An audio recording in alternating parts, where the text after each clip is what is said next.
Mai manyan malaman ahlus sunna ke cewa ne kan akasin da Zaria? Ga bayanin shugaban kungiyar izala na ƙasa Sheikh Abdullahi Balalaw. Babu yadda ƙasa za ta zauna lafiya alhalin a zagi matan manzon Allah. Don Allah wanda ya zagi matan manzon Allah ba annabi yake zagi ba? Wanda ya zagi Sayyidina Abubakar ba annabi yake zagi ba? Saboda haka muna ƙara kira ga gwamnati. Dole a ɗauka dukkan mataki. Gwamnan Kaduna Allah ya sa da alkhairi shi ma. Malam Nasiru Rufai ya yi jawabi kuma ya faɗi matsayin gwamnatin jihar Kaduna da irin yadda abin ya faru. Duk wanda ya saurara ya san cewa gwamnati ce ta yi sakaci ga haƙƙin masu haƙƙi ba su haƙƙi ba. Saboda haka kuma ahlus sunna ku tashi kamar yadda sarkin Kano ya faɗi, wannan ƙasa ba ƙasa bace da za a rika zagin sahabbai ana shiru.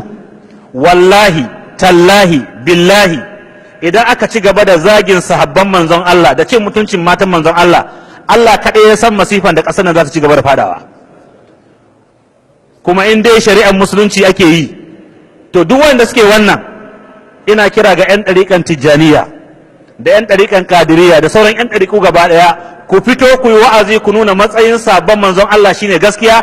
Kada ku yadda mu samu cikakken haɗin kai da ku akan wannan, kada ku yadda da zagin sabon manzon Allah. Kuma a kafa doka, duk mutumin da ya zagi sahabin manzon Allah ko ya zagi matan manzon Allah a kama shi a yi mishi hukunci irin hukuncin da musulunci ya ce, in ya ce shi musulmi ne. In ko ba musulmi bane to musan cewa dama ba Yahude ne ko Kirista ne, kamar yadda Kiristoci suka ce dama ƴan uwansu ne. Dama shi amma asalinta daga Yahudanci ta fara.